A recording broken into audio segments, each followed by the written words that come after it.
Imagine a cozy cafe. Everything's dark oak wood and inviting. It smells of freshly baked cinnamon rolls and freshly brewed coffee. There are books on display and a cat sleeping soundly on the counter.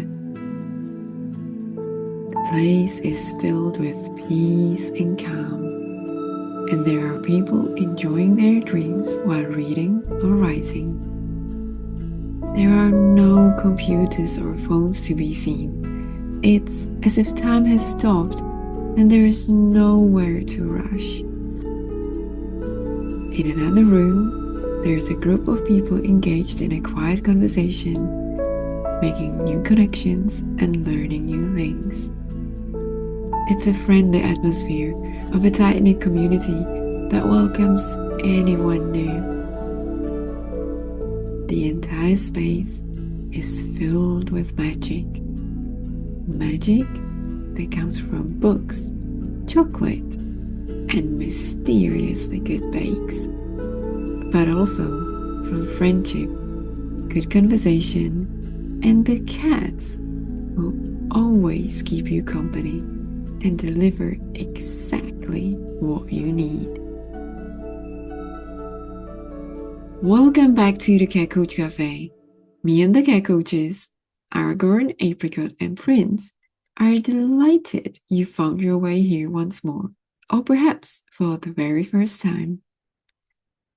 This is a place where we slow down, tune to the season, take good care of ourselves, and share our love for all things cats, books, and well-being. In other words, we obey the rules of what I came to call catful living. And because the cafe is also a meeting place, in each episode we welcome a special guest.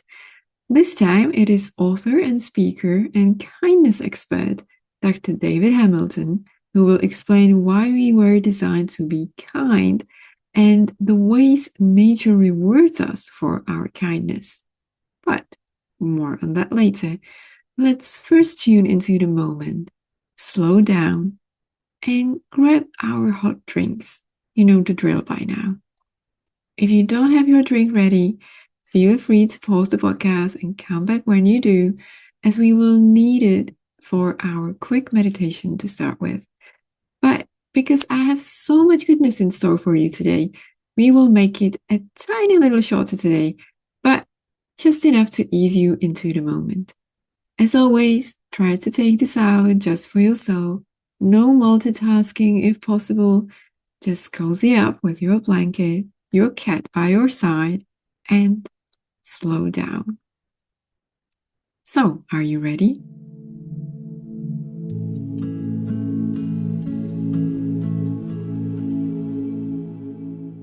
Grab the mug with the palms of your hands and feel its warmth. Let it soothe you and fill you with that warmth.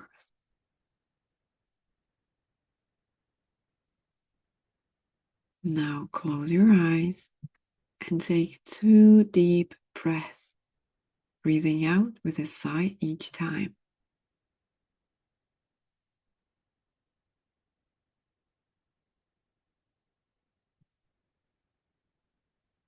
Open your eyes and look at your drink. Notice the color of it. What color is it actually? Take a moment to name the color and appreciate its nuances. Then bring the mug to your nose and breathe in the smell while closing your eyes. How does it make you feel? What does it remind you of?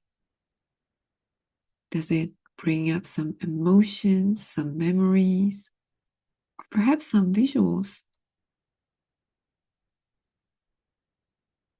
Or maybe it makes you feel stronger, more inspired, more alive, or more at peace. And perhaps it's a combination of all. Just take it all in.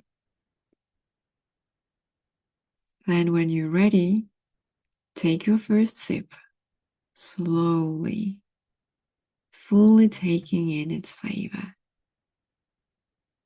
Notice if the taste surprises you. Or does it taste just how you expected based on the smell?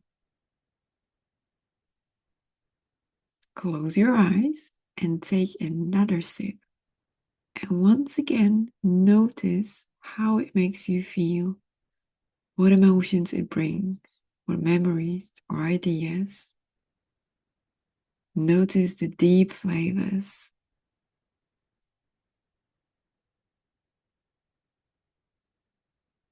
If you have a notebook and pen at hand, feel free to pause the podcast now and make some notes if you feel inspired. Otherwise, when you're ready, continue sipping your drink at your own pace while you listen to today's episode.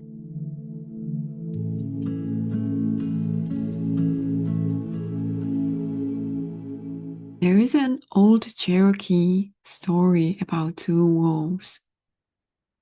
One calm evening, under a sky full of stars, a Cherokee elder was sitting by a fire with his grandson, sharing stories and wisdom passed down to him by his grandfather. He spoke of a battle that goes on inside most people. The battle is between two wolves inside us all, he told his grandson. One of the wolves is fear. It is anger, jealousy, greed, regret, envy, worry, arrogance, self-pity, guilt, resentment, inferiority, false truth, pride, and ego. The other is love. It is kindness, joy, peace, presence, hope, serenity, humility, empathy, generosity, truth, compassion, and trust. The boy thought about what his grandfather had said for a minute before asking, "Grandfather, which one of the two wolves wins?" "Whichever one you feed," the old man replied. And it is feeding the second wolf that is the theme of today's episode. We are going to focus on showing ourselves some extra love today, as well as spreading some love and kindness into the world. Yes, today is all about love and feeding that good, loving wolf. After all, it is Valentine's Day today, so it's only fit. But before we get to actual Valentine's Day, let's have a little word about why we should show some extra love to ourselves at this time of year. As we are in the final stretch of winter, it is not unusual to feel extra tired, despite the emerging signs of new life outside, as the energy is slowly shifting once more towards the outer world. This shift requires lots of our energy, and so it is the perfect time to ensure we nurture ourselves as best as we can, so we can emerge in spring with all the energy we need to grow rather than exhausted. So, how can you show yourself some love today? How can you take better care of yourself today and in the coming days? Think of self-love at this time of year as preparing the soil for the seeds we planted or plan to plant to grow.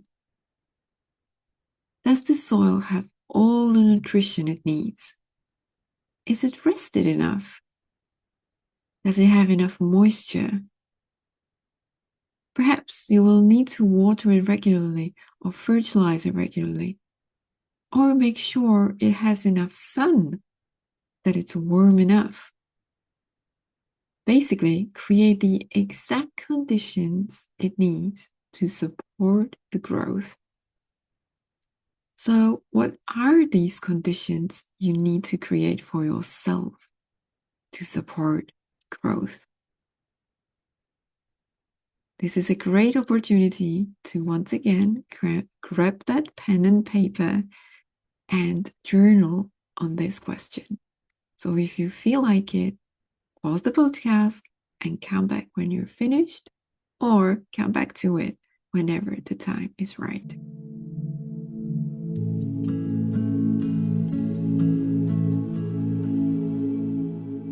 Valentine's Day's origins are not quite clear.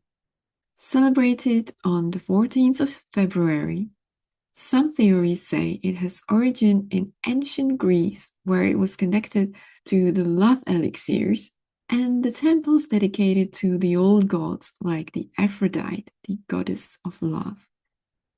Other theories, which are connected with religion, talk about Saint Valentine, originally a doctor who became a martyr.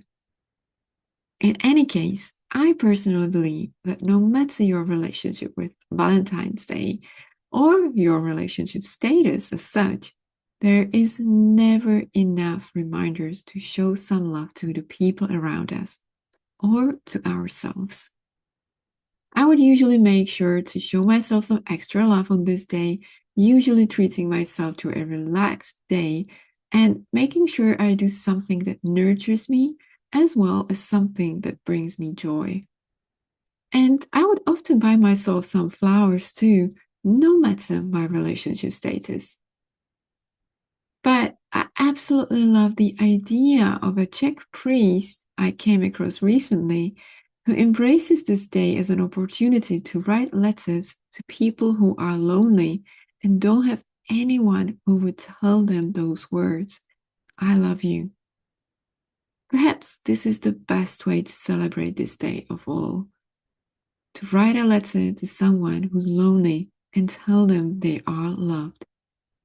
This can be a complete stranger, perhaps getting in touch with an organization caring for the elderly, or someone you know.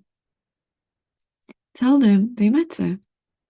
Just by showing them you think of them and easing their loneliness, you are making them feel loved. And you are doing an act of kindness, which brings us to our today's guest.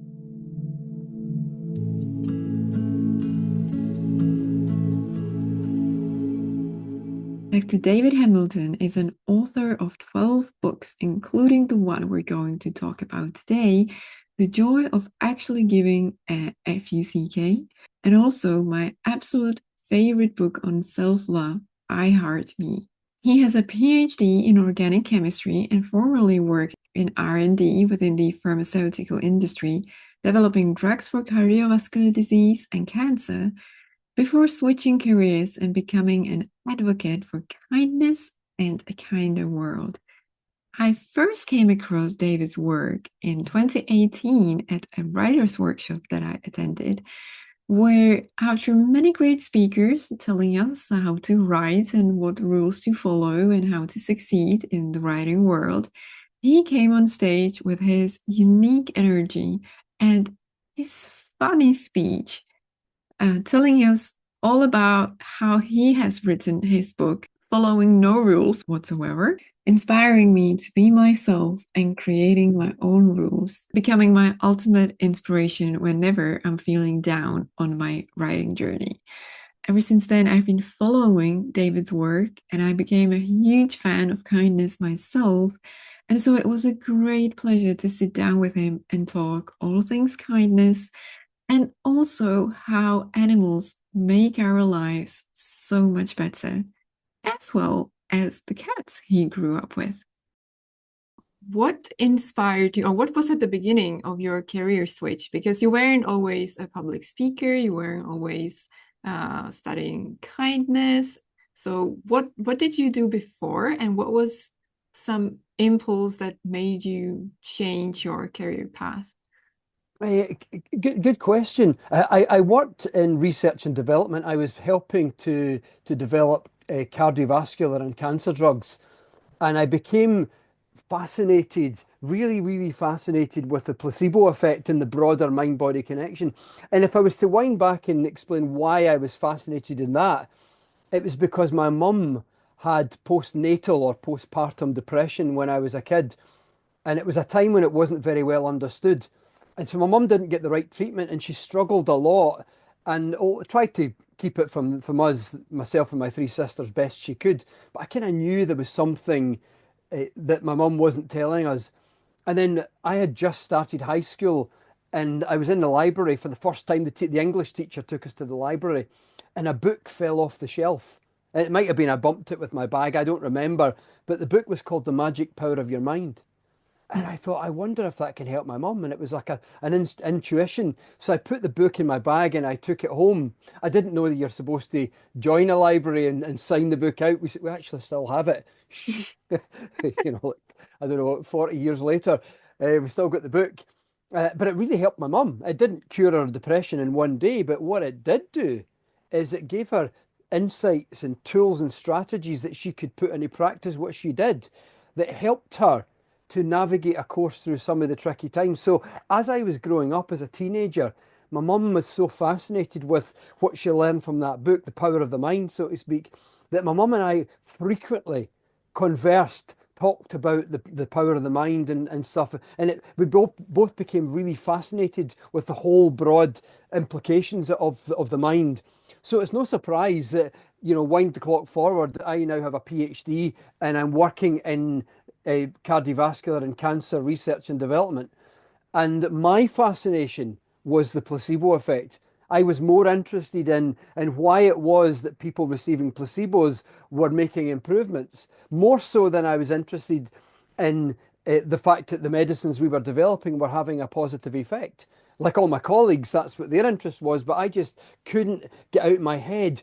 I needed to understand what is it about the mind-body connection, because I just knew about it from reading books, but now I was seeing data and I thought that's fascinating. So I began to research the mind body connection, and that became my motivation to leave the industry because I thought I want to educate people, even though the idea of speaking in front of people frightened the life out of me and I'd failed my English at school. It's funny how when you become captivated with something you know is part of who you are, some of these little fears just fall into the wayside. And so after 4 years or so in the industry, I just decided to leave and go out and research and write and educate, really.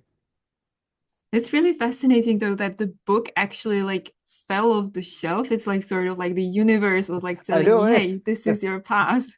So Isn't it? interesting. Yeah, and it's for that's why sometimes I say, because I never know who's listening to these things. I always say I maybe bumped it with my bag. I don't remember bumping it with my bag, but certainly a book fell off the shelf and it caught my attention right away. Yeah. Yeah, I believe in these things because I remember at the beginning of my career switch because I used to work in film industry and I got really burned out and disappointed and I felt really empty. And then I went to a bookstore. And because by that time I already had my cats and I really loved everything cat related, I stumbled upon a book called The Dalai Lama's Cat Oh, I've by heard of David that. Mitchie. And for some reason, I just, I don't know, I felt like that book called me. And that book actually was like pivotal moment for me to switch to a completely different kind of thinking. And I didn't at that point, I didn't even go to bookstores. But for some reason that Mm, day, I went to the bookstore, no idea what I was looking for, and suddenly stumbled upon that book. So yeah, I think that was that's also the amazing. universe in Yeah, at work. So I I think love so. these I stories. absolutely, me too. Yeah, I love that. That's brilliant. Yeah, Your latest book, The Joy of Actually Giving a FUCK. I love the title, me too. especially since it's like so clearly responding to a different book of that uses similar title, which I personally never really liked because I always felt it's sort of sending out a wrong idea of people not being kind or not caring about each other. And I literally had a personal experience with somebody in my life who read it, and I felt like they took it all the wrong way. the whole book, even though there were many good thoughts. So when I saw the title of your book, I'm like, I totally love it. And I immediately bought it. Could you tell us the idea behind the title? Why did you choose the title? And is it really a sort of a response to the other famous books? You know, I started writing the book under a different title. So the original concept when I pitched it to when I wrote my book proposal and I pitched it to my publisher, the original title was The Art of Kindfulness. And the original concept for the book was that I'd come across some papers and some research around how mindfulness meditation, which is so popular in the world these days, had when it became big in the West, it lost some of its foundational roots and guidance when it was originally taught in Buddhism. And that original basis, if you to use that term, was rooted in teachings around compassion and kindness. And to make the practice more accessible in the West, some of the philosophy and that kind of guidance was lost, and it became a purely more, I guess, mechanical practice. And some Buddhist scholars were concerned that without that basis, those roots in compassion and kindness might it, have adverse effects. And it turns out from research that for some people, mindfulness practice can actually make you less kind. I'd written about 20,000 words, and I just thought, I want to say more. And the book with that title is limited. And it feels kind of flat. And if I saw it in a bookshop, I might not pick it up. And I'd recently come across the other book, The Subtle Art of Not Giving an FUCK, and I'd read it. And I thought, fascinating book. And it's really insightful and useful. But like you said, a lot of people take the meaning of the book from the title itself and just say, "Oh, I don't give a fuck. I don't," and it can lead to a lot of people caring less. And Mhm. I thought, you know what? I just suddenly had a clear idea. I'm going to retitle my book and call it The Joy of Actually. What happens if you actually give an FUCK about each other, about life, about the world, about kindness, about being a decent human being? What if you really care about that? And I thought I can open up the book, I can expand it from just being about mindfulness and what I call kindfulness, and really go into all of the research around the impact of kindness on your mental health and physical health, how to practice it, how to just be human kind of thing, and the difference it can make in the world, difference it can make in businesses, and all that kind of stuff. Underlying it, what I really wanted to get across is I think there is a lot of apathy, and I think there is a lot of I don't give a F-U-C-K about this, that, and the next thing. And I thought, well, I do. I care about you. I care about this person, that, but I care about each other. I care about life. What would happen if we all actually gave a fuck about each other and really, really helped each other out, supporting each other, begging each other out, encouraging each other to follow your path and your heart. We really, really genuinely cared and helped each other out. What would happen? And so that became the real motivation for the book. Mm.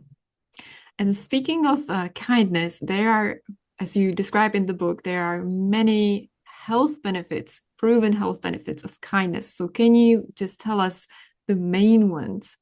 The main ones, well, kindness boosts happiness, and it's an antidote to stress. It's actually physiologically, neurologically the opposite of stress. In fact, when you have experiences of kindness, they produce a change in the brain that turns down the activity of stress centers of the brain that are also linked with anxiety, worry, and fear, and they dial up the intensity of circuits of the brain that play a role in happiness and joy. And the more you practice kindness, the more you determine to be kind in your life, you actually begin to rewire brain circuits.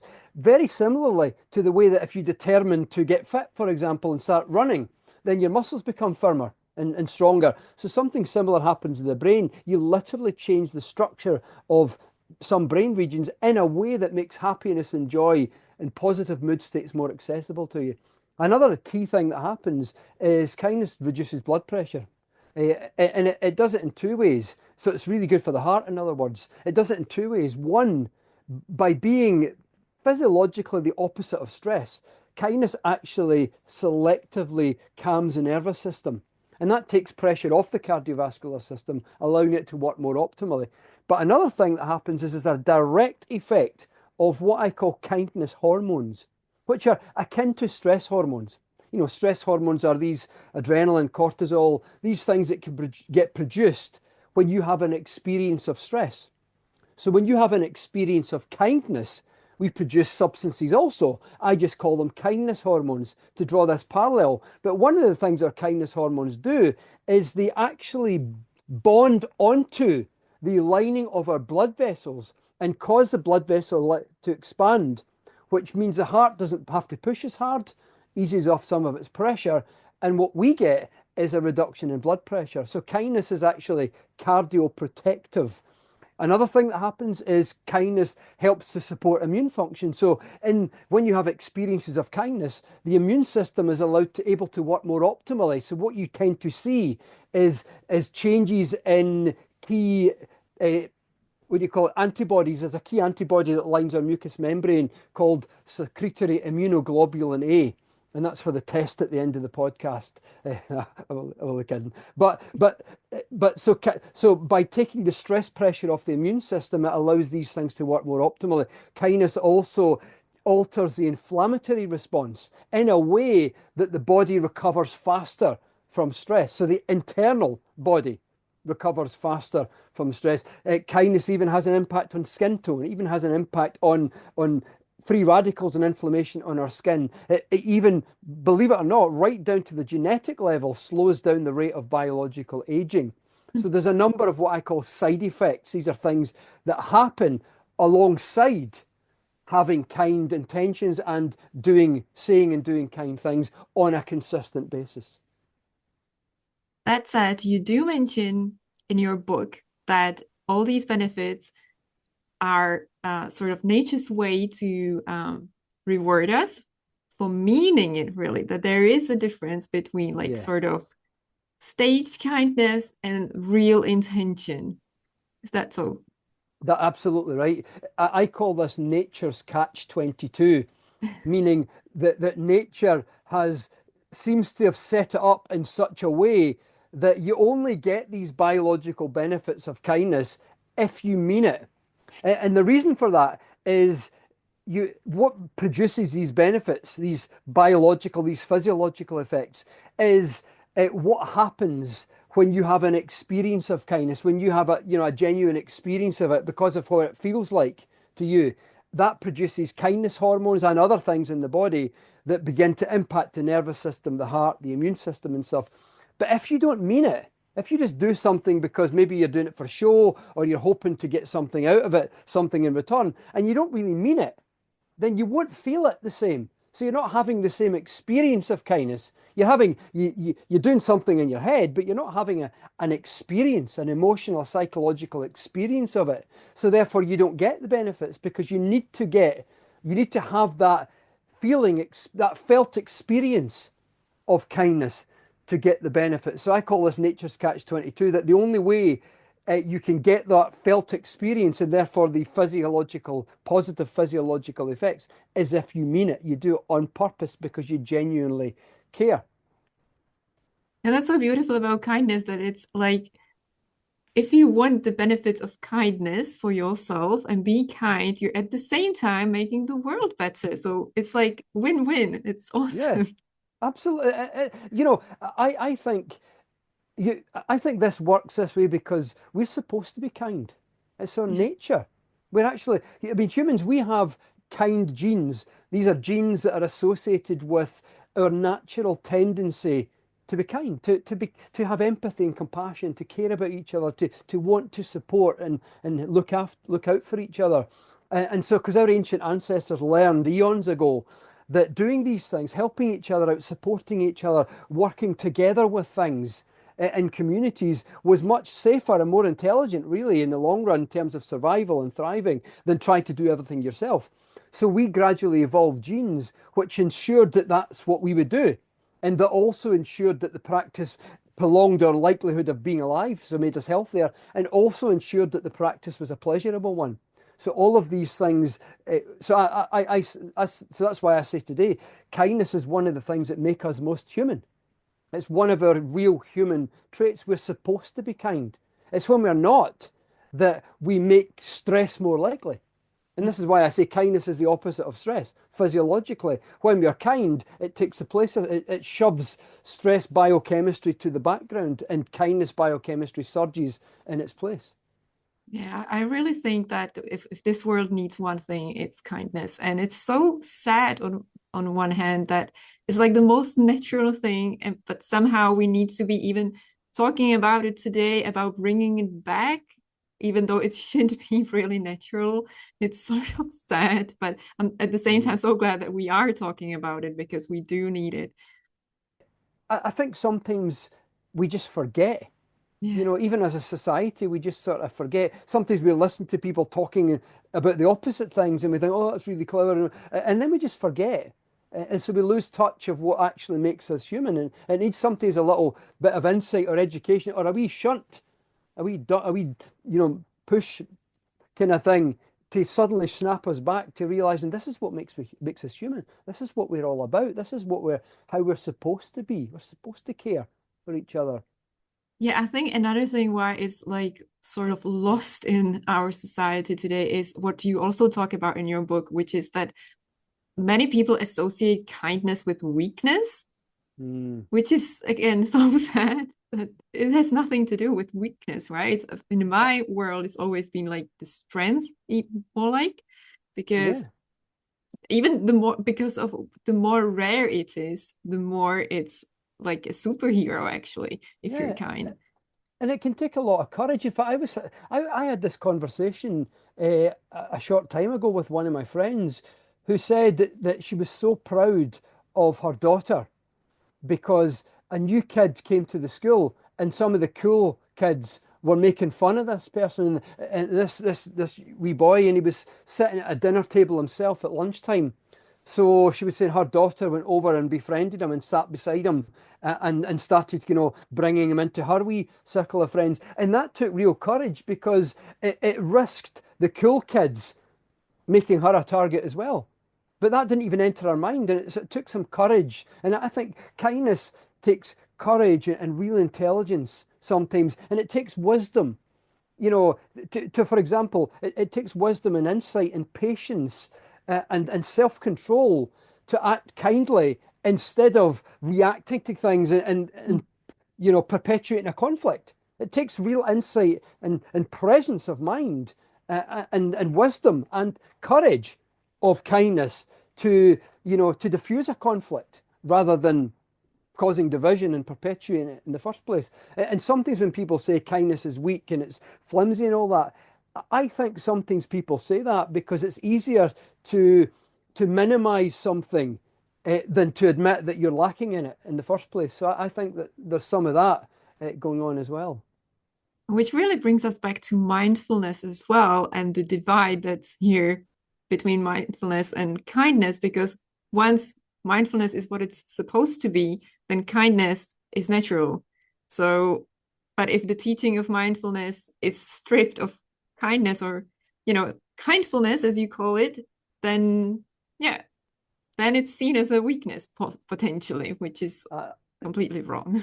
yeah, absolutely. Yeah, completely. Yeah. And I remember actually when I was reading up on all the mindfulness stuff, and Buddhist scholars were concerned because as I say, the original teachings of mindfulness was part of what the Buddhists call the Eightfold Path, and mindfulness was just one technique, one practice in that. But much of the Eightfold Path was educating practitioners into how to become more mindfully kind and how you communicate with people and how you treat people, even how you think about people. And a big part of what that was about was just educating us in such a way so that the basis of everything we do, in other words, our moral compass is set in the direction of compassion and kindness. So whether we do mindfulness, it's going to steer us into being more kind. Whatever we do in life, it will steer us. It will move in the direction of making more of a positive contribution to society because the basis is in compassion and kindness. And when mindfulness reached the West and that basis was stripped away, not unkindly, it was the only way it was going to be accepted in the West. So I had to make some concessions, and the original people that brought it over, John Kabat-Zinn, did his absolute best to make it still focus on kindness. But over the years, as it become, it's on apps now, and people learn mindfulness in like 5 minutes without the grounding and the understanding of it. But and as I say, without that basis, people, what you find is people who are narcissistic, people who are low in empathy, who practice mindfulness, tend to become less kind, actually, less kind than they would have been had they not done any mindfulness at all. Because what it does is it stretches you in the direction of your existing personality. Without that grounding and compassion and kindness to steer your personality, it just stretches you in the direction of who you already are before you practice it. For people who may be a little at loss how to start practicing kindness, could you give us some, basic examples of how they can bring more kindness into every day? You know, one of the simplest things we can do is, it's my favorite word at the moment, actually. There's a word called confelicity. And what it means is shared happiness. Ultimately, it means to delight in the happiness and the successes and the good fortune of other people. So I'm so pleased that you got your book proposal done. I'm so happy for you. You got your book proposal. Well done, you. You know, when you're genuinely happy for people, it's called confelicity. And what happens is it's called confelicity, meaning shared with happiness. You actually get a bit of happiness as well because you're happy for other people. It actually makes you happier as a side effect. But one of the easiest ways to practice kindness is just be pleased for people. Right? And that kind of sets the ball rolling because you have this genuine experience that's flooding your brain with happy hormones, it's rewiring brain centers, it's affecting your heart, your immune system, and lots of positive things are happening.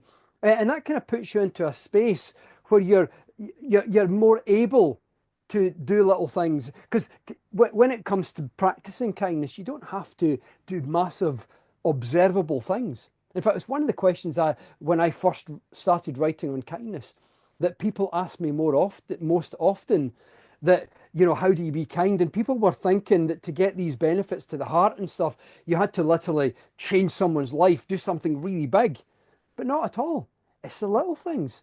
It's those little words of, those little words of support or encouragement. You've got this. I'm rooting for you. I'm pleased for you. It's the little compliments that you pay people. It's the little acts of assistance, whether you're helping someone to, get on, fix their internet or something, or you're opening a door for someone. It's the ordinary, everyday moments that involve a tiny little bit of connection between people that produce all the physical effects. So you don't have to literally do big things. You can be walking down the street and just genuinely politely say hello to people. You can, someone serves you in a shop. Thank you. I hope you have a nice day, or have a nice day. It's just these genuine little positive interactions. You don't literally have to do a physical thing that's seen, that's notable. It's the little things. And when the bigger things, opportunities come along, then you act on them. Yeah, that's so true. Because I have a memory of when I was traveling through the USA, I was boarding a flight. I was at the airport in Chicago and I was taking a flight to New York. It was first time I was flying just within the US. I didn't really know how to do things, where to go. And there was this lady standing there. I asked her for advice. She pretty much did everything for me and she was just so efficient. And I was so Oh, relieved that she did it for me that I like just genuinely told her like you were so helpful. Thank you so much. Like mm, really genuinely thanked her. And she was so surprised. I could like see in her face how like, she would never expect that, somebody being so grateful for such a little thing or for something that, people take granted that that's why she's there. But I was so relieved and so genuinely yeah. happy that she helped me because I had And no it idea what to do. And and it's it literally amazing. lit up her face. So ever Yeah. since then, Yeah. I sort of carry that memory and try to do this more often because, Mm, yeah, it makes me happy to make people happy and make them yeah. feel appreciated. Yeah. And she was kind to you, and you were kind to her in in a different way, but in the same way, really, because it came from the same space. Yeah. Ultimately, in fact, your story there reminded me of something I witnessed last week.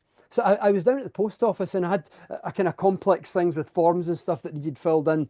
and a woman behind me just looked round the counter, and she gave the lady the manager of the post office who was dealing with me at the time, gave her a card and said, I just wanted that little card to say thank you because you really went that extra mile for me last week in helping me. And I just sort of stood aside because I was fascinated. And the woman behind the counter in the post office was, oh no, I'm just doing my job. And she's, no, but you did more than your job because you came out and you took time away, and I was worried and stressed, and you took time away and you helped me with these things. And it was so sweet. And you really went that extra mile. So I'm so grateful. Thank you so much.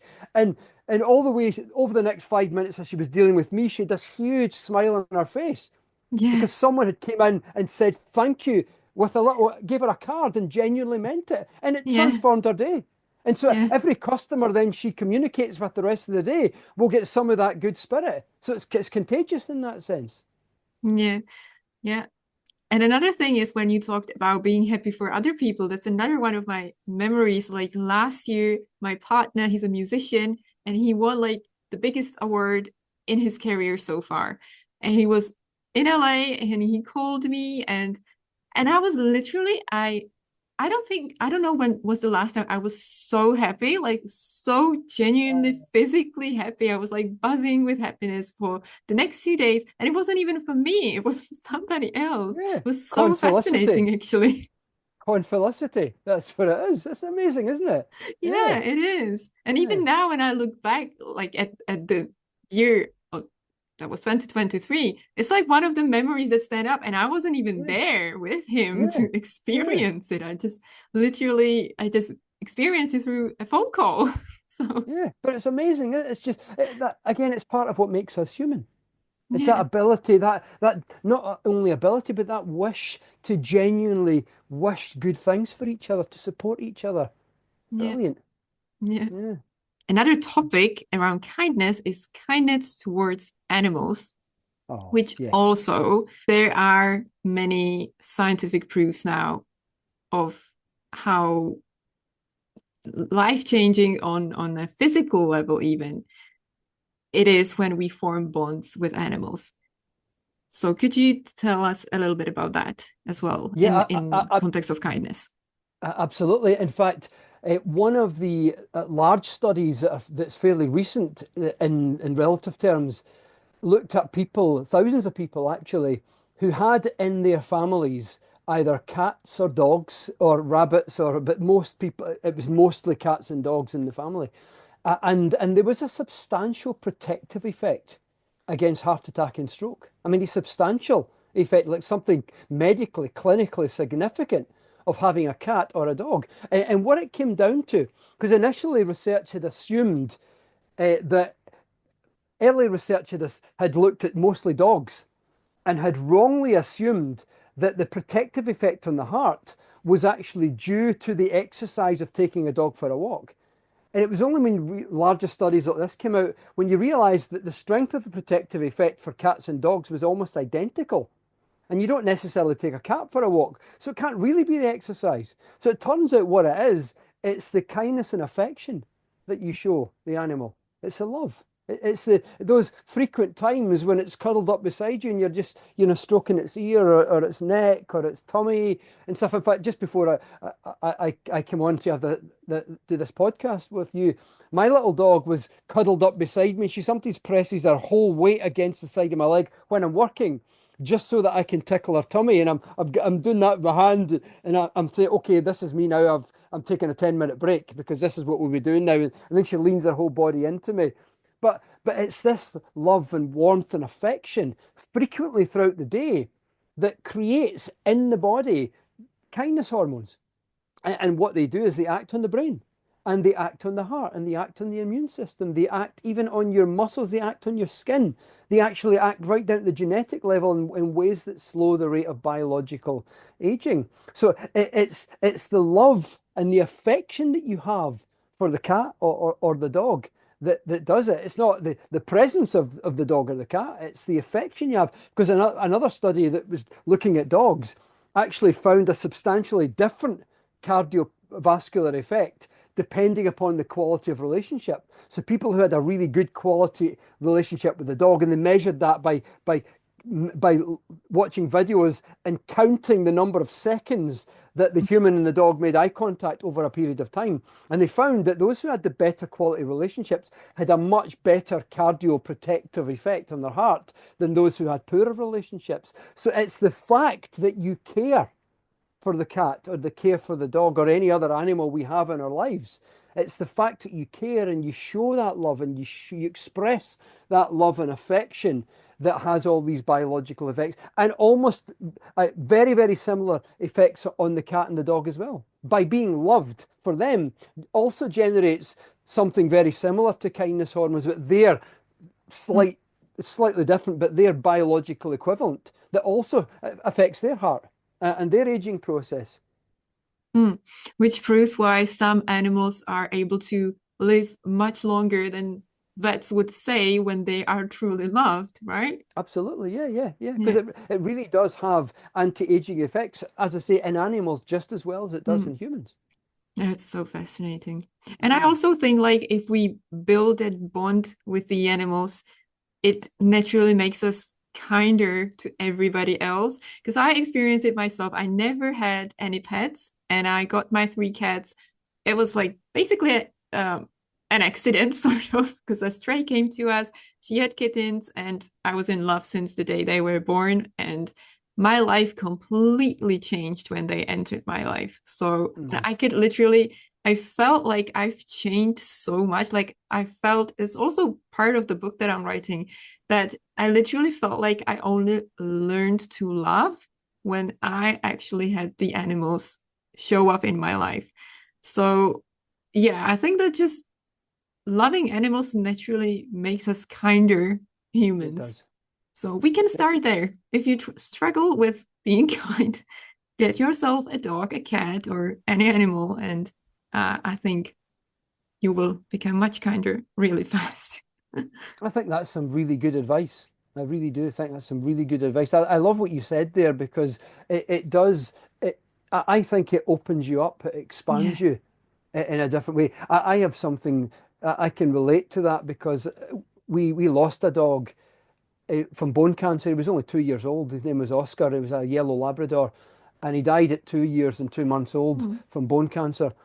And that it just broke me right open. It literally burst me right open, and I learned to love in a way that I didn't have the same experience of in the past. Because when you're caring for a sick animal, you do everything you could possibly imagine to save his life, and we did absolutely everything.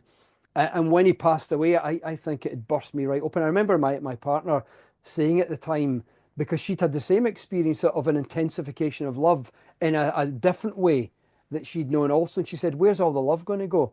And I realized that it was still there. And maybe that was a gift from Oscar, because what I noticed ever since then is it never left me. It's almost like in the very background, it shifted me as a person. In the very background of a basis, I feel, which can only be described as a simmering effervescence Mm. of affection towards people. Like I don't know anyone I don't like, for example. Everyone I come into contact with and see or know, there's a very similar, a very gentle background effervescent affection that I feel. Sometimes it's stronger, it's more on the surface, sometimes it's weaker, but it's always there all of the time. And I think that was a legacy. That's what happened when Oscar opened me up. It allowed me, so that love, where is it going to go? It just goes on to anything else that's there. My capacity for love and affection was widened at that point, and it never closed down. It just made it easier then to love, in lines of what you were saying there. It just made it easier to love more and to be more kind because something, and I never closed that down. I just left it open, so to speak, if that makes sense. Yeah, it makes sense because I lost one of my three cats and I lost him really suddenly. Like within 2 hours, he Mm, went from seemingly healthy cat to a cat that needed to be put to sleep. And mm, the book that I'm writing is actually about his legacy because I mm, really struggled after I lost him, even though I still had his two brothers. I still have them today. It was like the family was broken. And since they're the same age as well, I felt like this is the start of the end sort of. And it really, really hurt. And it was only when I lost him, like I always knew I loved them all so much, but when I lost him, it really hits me just how much I was dependent on him or on them. And basically, the whole book that I'm writing now, that is dedicated to him and his legacy, is about all the lessons I realized during the following year of like, I basically I started approaching life from a perspective of my cat's name was Prince. So I started asking myself, like, what would Prince do? And I started sort of living from his perspective and the way he lived. I started to like sort of think about what he came to teach me, and I yeah, I just realized so many things. Like I suddenly felt like I was asleep sort of, and deaf to what he was trying to show me all these years. So then as I realized these lessons, I started changing my life based on them. And I feel ever since then, I feel like that as long as I follow these lessons he came to teach me, he's going to always be with me. Like for me, that's a way to keep him alive, because when we lose our pet, one of the things is like, just like you said, what am I going to do with all the love, right? Mm. And how am I going to survive without ever holding him in my hands or seeing him again? And by sort of embracing his way of living, embracing the legacy, I feel like I still keep him close and Mm. that he's still with me. And yeah, that just brought me such a huge relief to like, because I just know he's part of me basically. Mm. So yeah, that's Mm. so And I like relatable that. what you said. I like that feeling that those words actually feels like he's still part of you because he is, and that and that's why you still ask that question, what would Prince do here? Because he is still, as long as he's here, he'll always be a part of you. Because as long as Yeah, he's in your memory and your consciousness, he will always be a part of you. And the memory of the experience and the love and the affection will always be a guide to you. It'll yeah, always guide some choices and words, choices that you make and words that you speak in ways that you go forward for the rest of your life. yeah, yeah, exactly. So in a way, same as because your dog Oscar, he inspired your book, I Heart Me. I felt when I lost my cat, sort of when I realized these lessons, I had this feeling like I don't want his life to be wasted, sort of. I want to share what he taught me with the world, because Mm. suddenly I felt like that was the whole meaning of him showing up in my life. And I think by your dog sort of did similar thing for you, because that book is so brilliant. Like that book should be like a compulsory read at school before we are even like allowed into the real world, Mm. so we know how to Yeah. think about ourselves and how to care about ourselves. Yeah. Such a Do you know, brilliant book. it's probably the book I'm most proud of, and I absolutely believe that one of the reasons Oscar came into my life was for me, to teach me so that I could expand, because I was struggling with my self-esteem or my self-love. But I hadn't realized, because I think you can sort of fake it. You sort of get by without really realizing what you're lacking in. Because there's two types of like self-love, self-esteem. You have external and internal. And external is when we derive our sense of worthiness and value from our successes and our achievements in life, and and how people treat us. And we think, oh, that all that external stuff, and we just in our heads we think, yeah, I've got it all together. Whereas that's not real self-love. It's not real self-esteem, because all it needs is something to change on the outside, and you crumble because the foundations are not there. Proper self-love and self-esteem is what I call an inner sense of your own worthiness and value. And I think Oscar came into my life and he taught me. That's what I learned from his experience. And now when I look back on reflection, he arrived in my life 2 days before I started working on that book. And he passed away 2 days before I submitted the final version Oh wow. that was accepted by my publisher. So he was in my life to the day for the entire duration of time.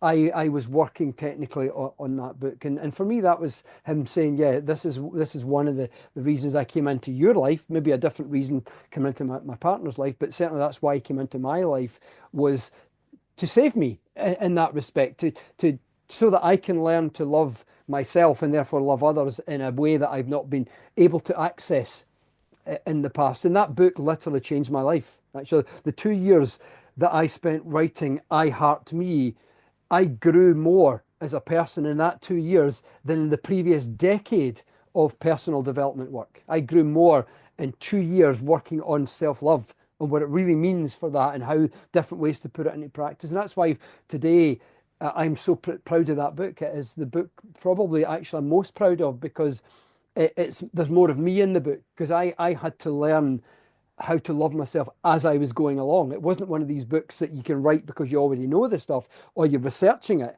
It was an experiential. I wrote it as I was going along because I was learning how to do this.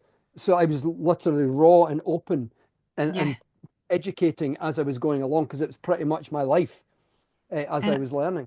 I think that's why it's so impactful because yeah, the rawness and the you're so vulnerable in that book and that's so relatable when you read it. Like you feel this is a person with real experience and like I've read a lot of books about self-love, but none of them ever did anything on the same level as your book. Like your book Oh, thank really you. helped me actually with self-confidence, self-love. The first version got rejected because I tried to write the book initially in the way that I'd written books prior to that, where I dive into the scientific research and I was writing it from my head, but there's no real honest, raw experience in the book. And my publisher was concerned when I said, I'll write the book in 5 months because that's what I'd tried to do my last two or three books before then. And when I submitted it, the head of my publishing house, Michelle Pilley at Hay House, asked if she could have a coffee with me. And she said, the first word she said to me was, you know, we all love you in the office, but at Hay House, but I can't accept this book as it is because if we publish it like it is at the moment, it will be damaging to your career. That's exact words she said. She was completely honest in a kind way, and I'm glad that she was because she was absolutely right. I'd written the book from my head, and I hadn't Mm, learned anything about self-love. And I'd learned intellectually what self-love was, but I hadn't shifted at the base mm. myself at all in the 5 or 6 months I spent in that book. So I got quite emotional at that point because then everything came to the surface. I had a wee cry, and Michelle was so helpful and compassionate and kind. And I think it was in Cafe Nero in Notting Hill in London. And Michelle said, "Look, take as long as you like, no deadline." And that's an amazing thing for a publisher to say when they've got book plans and publication schedules set up. No Yeah. deadline. She said, "Take as long as you need to write the book. In fact, don't even, nothing at all. Just come back to me at some point when you feel you're able to pick the book up again." And from that moment, something shifted and the pressure was off. And over the next 18 months to 2 years, I wrote the book and it was a completely different book, much more experiential, much more real. And I really shifted so much from the base myself in the net over that following 18 months. And that's when Oscar really started playing a bigger role when I realized that's what I was learning from him through that time. So it was transformational for me working on self-love for sure. We talked about being kind to animals, being kind to other people, but what about being kind to ourselves? I think self-kindness is so, so important. And it's the bit that most of us forget about. And I always make a point of talking about it when I'm talking about kindness, because most of when I'm talking about kindness, people are assuming it's an act of kindness for someone else. But I think if we don't look after ourselves, then we run the risk of exhaustion, tiredness, stress. And I think there's a line, and at one end of the extreme, you've got lots of energy and time and resources which to help others and be present in the lives of others. But at the other end of the extreme, you're tired and you have to turn the thing inward. And right at this moment, you have to do whatever you need to do to support your own mental and physical health. hopefully we don't get to that point very often. So somewhere in between the two, I think of as a sweet spot or a balance point where you're able to be present in the lives of others in the ways that you want to be in meaningful ways. But at that point, you recognize I also have to do something for myself and you act upon that thing. So somewhere in between these two extremes is a point that's different for each of us because it depends on what's happening in your life right now. It depends on the context of your life. But just being aware that there is a point that you have to recognize that I need to do something to support my own mental and physical health, and then actually doing it. And it can take any form. In fact, when I was writing the chapter of my book on this, on the book The Joy of Actually Giving on FUCK, I asked a handful of my friends what self-kindness is, and all of them said a spa day. And it's funny how people have in their minds that self-kindness has to be a lavish spa spending day. It can be if you want, but it doesn't have to be. It can be something small and meaningful to you, like, taking a hot bath, going for a walk, having a glass of wine or non-alcohol wine if that's what you prefer. It could reading a book. It be, one of the things I do is I play tennis. I live in a town called Dunblane, which is famous for Andy Murray, Jamie Murray, the former world number one tennis players. And so tennis is a big thing. I took it up when I moved to Dunblane, and I do it not just physically and enjoy it, but I do it because I know it supports my mental health. So doing something that you know is good for you and doing it on purpose makes it an act of self-kindness. I also sometimes put a note in my diary that says meeting with self because I love that. yeah, because I know that when I'm busy, but if someone in my circle and my family or friends need my help, I always find time and I'll move things around in the diary. And I thought, well, what if I put with self in my diary? What I'm doing is I'm elevating self-kindness up. I'm elevating the need to support my own mental health up to the same level of visibility. I'm taking it as seriously. In other words, I'm planting somewhere in that sweet spot, somewhere on that line. I'm saying it is important. And it could be 10 minutes, 15 minutes, half an hour. It doesn't matter. But that's time to do something for yourself. It could be sometimes I just read a book for 20 minutes or I meditate or a couple of times I've watched an episode of Star Trek in the middle of the day because I like Star Trek. And by doing that intentional act, I'm doing something that supports my mental health. It becomes an intentional act of self-kindness. I absolutely love that. It's Thank like, you. and I especially love putting it in our diary, like yeah, like a meeting or like as you said, like we would go out of our way for the people we love, but we don't do that for ourselves. Like it's yeah. So I am so on board with like I'm gonna start myself putting like self-care days or meetings or Mhm. times into my diary because I- that's I've just I've got brilliant. I've got one this afternoon actually. I've got a whole 2 hour, uh, from 3 o'clock today. The rest of the day is meeting with self. One of the That's things I'm doing beautiful. is I'm going to go down and have a hit at tennis, and the other hour I'm just going to literally because it's part of my working day and I'm not doing anything. I'm saying it's just time for me. So I have a 2 hour meeting with self this afternoon. That's amazing. Yeah. I love it. Because we're here at Cat Coach Cafe and we love cats. I know that you grew up with two cats as well. Yeah, so Buttons and Sooty came into my life when I was a kid. I think I must maybe I was about 11 or something, and Buttons lived till she was 19.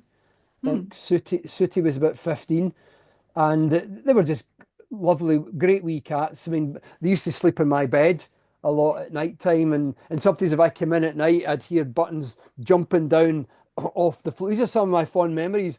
Like I'd come in late at night if I was had been out or teaching or something, and I come in, I hear the thump as the footstep, the paws land on the floor. She jumped off my bed and running down for some affection and then some food.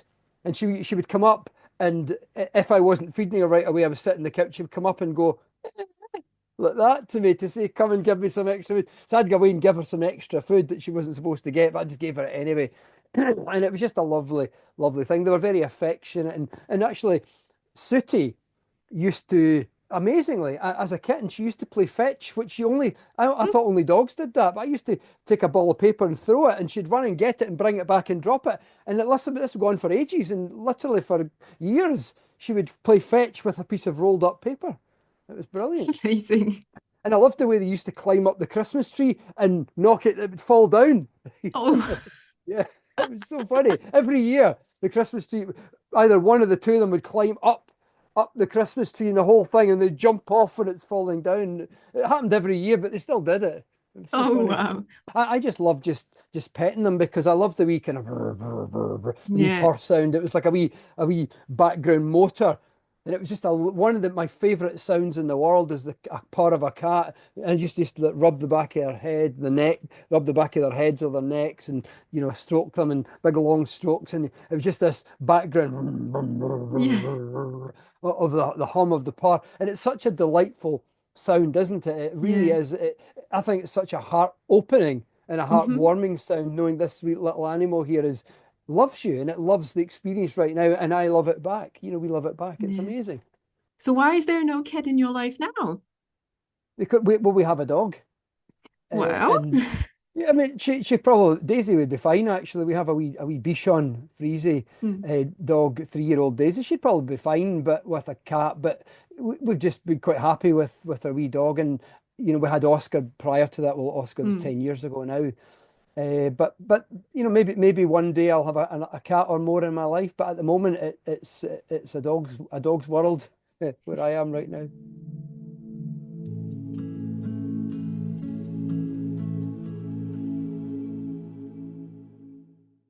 And now it's time for some wise words from your cat coach, Aragorn.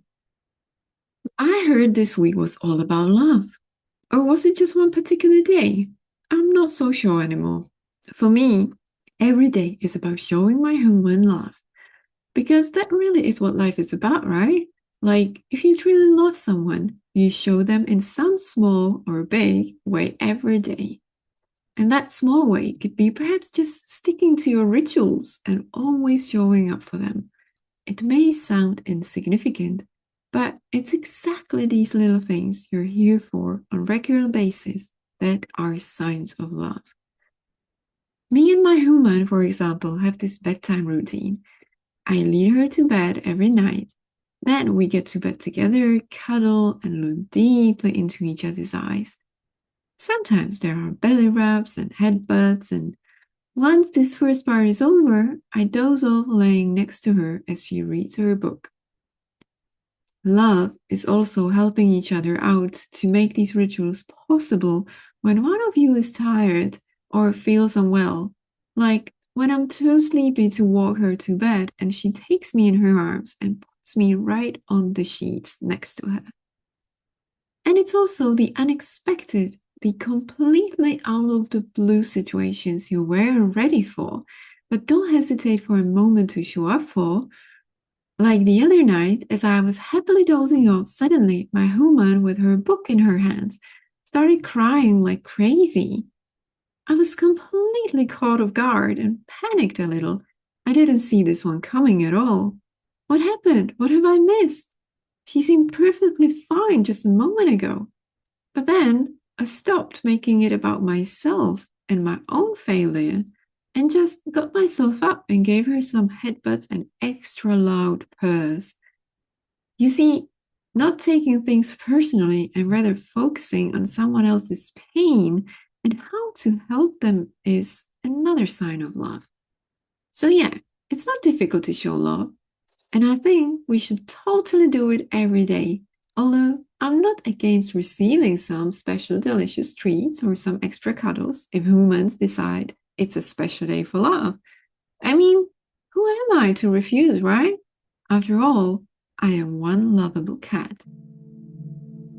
This was taken from Cat Coach Diaries, which can be found on catcoachdiaries.substack.com, and it was called How to Show Love Every Day. There are two more important days coming up that I want to share with you before we part our ways today. First is the February 24th, which in Czech tradition is the St. Matthew's Day, a day when traditional Czech donuts would be made, so-called Matthew's donuts or Matějské koblihy in Czech. In the past, every household would make these, filling the streets with the most amazing scent as they were being made. With their golden color, they were once again to symbolize the return of the sun and the changing season, bringing more warmth. and light. So, why not make some homemade donuts? I will leave you a recipe for some traditional Czech ones on my Substack Check the Recipe, which you can find by going to Check the Recipe, where Czech is spelled as in the Czech Republic, .substack.com, or just follow the link in the show notes, which will be added throughout next week, just in time for St. Matthew's Day. And lastly, February 26th is Tell a Fairy Tale Day. And I love fairy tales. Did you know there are over 58 versions of Little Red Riding Hood and over 310 versions of the German fairy tale about Rapunzel? Just shows what a role fairy tales played and still play in our lives. I, for one, consider it a form of it, storytelling, not necessarily something for just kids. And I love to dive into some fairy tales from time to time, even as an adult. So I invite you, perhaps as one of the self-love acts this one, to grab your favorite fairy tale and dive into its world. It can be a book, it can be a movie, and then share that fairy tale with someone you love. After all, it is Tell a Fairy Tale Day.